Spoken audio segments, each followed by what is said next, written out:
This is the Talent, Sales, and Scale Show. Experience in the world.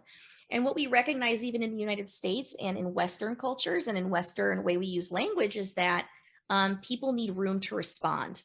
We are not actual storytellers like other cultures are, and that's actually okay. We are conversationalists at heart. And so by leaving these rooms and these breaks and these pauses, even if the way that I help people lay it out on their website, you're giving your audience the opportunity to choose their own path. Now, here's what's fascinating though. I, as an owner of a company, would much prefer that the wrong person self-selected out after reading my brand than going down a path and calling me and wasting my time. And I would much prefer that the right prospect sees that message, goes, yes, and then connects with me so that I have a higher quality prospect that resonated with that and wants to come to the table. Yeah, right, because and that's the age-old problem, right? Between marketing and sales. Sales is saying you never give me any good leads, and marketing is saying you can't close any of the good leads that I give you.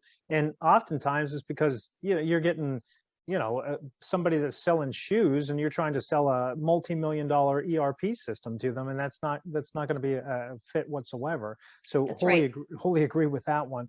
Okay, so in this tagline, so we're looking for it to be short, roughly 5 to 6 words, no commas or anything along those lines. Keep it at that 5th grade reading level kind of thing, right? We want it to be memorable, and then we want it to be provocative. Can you give me some sense of provocative? Because there's some people that are taking provocative and going like completely inappropriate versus provocative, meaning, well, you tell me what provocative you mean instead of me trying to fill in the blanks here. When I really say provocative, what I mean is it doesn't have to be so flashy. Listen, if you are a fractional CFO, my friend, and you're listening to this today, do I need your tagline to be like super sexy? No, but it should beg the question, what do you mean by that? That's interesting. That's provocative. It provoke at its sense should get the other person to go, huh, okay, that's different. That's a little different. I like that. I had a SaaS implementation company. They implement Salesforce. Can you imagine if their tagline were implementing Salesforce? Wah, wah, right? Well, when we really unpacked the brand, what we recognized for this company is that it was for them, they were super passionate about helping companies scale. They were passionate about helping companies get to that next level. And they firmly believed that the work that they do is a critical component of scaling revenue operations. That's the work that they do. All right. So their tagline is scale with intention, win with precision. So do you see how the intentionality of what you do with building your systems equals the ability to really like be precise in the way that you win in the market? That was ultimately their tagline that we then tested.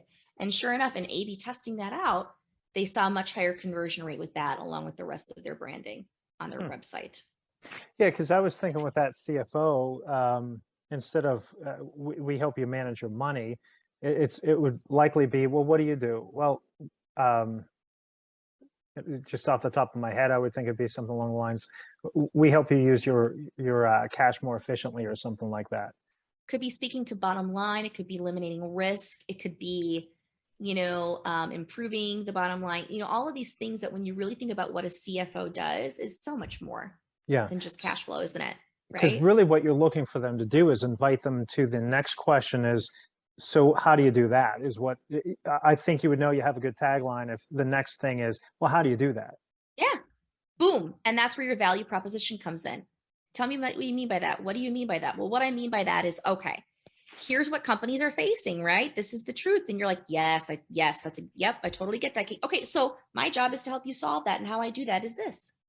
Which goes into the absolute key requirement that you know your personas. If you don't truly intimately know what they're facing, and That's right. especially things are changing right now. I mean, as we're facing this, potential recession coming up, or likelihood of almost 100% what they're saying over the next 2 years that we're going to be facing this, things are going to change. And if you don't speak to that change and adapt that to today's market, it's going to get missed completely. That's right. And you're going to find a fall off.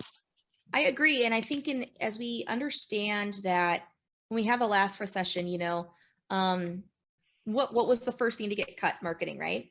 So, but here It we have depends who sales. you talk to, right? Yeah, it 'Cause depends who everyone you you talk to. talk to, everyone, whatever you're selling, oh, that was the first thing that got cut. Training, that was the first thing. Marketing got that, right? So sorry, go ahead. Oh, it's true.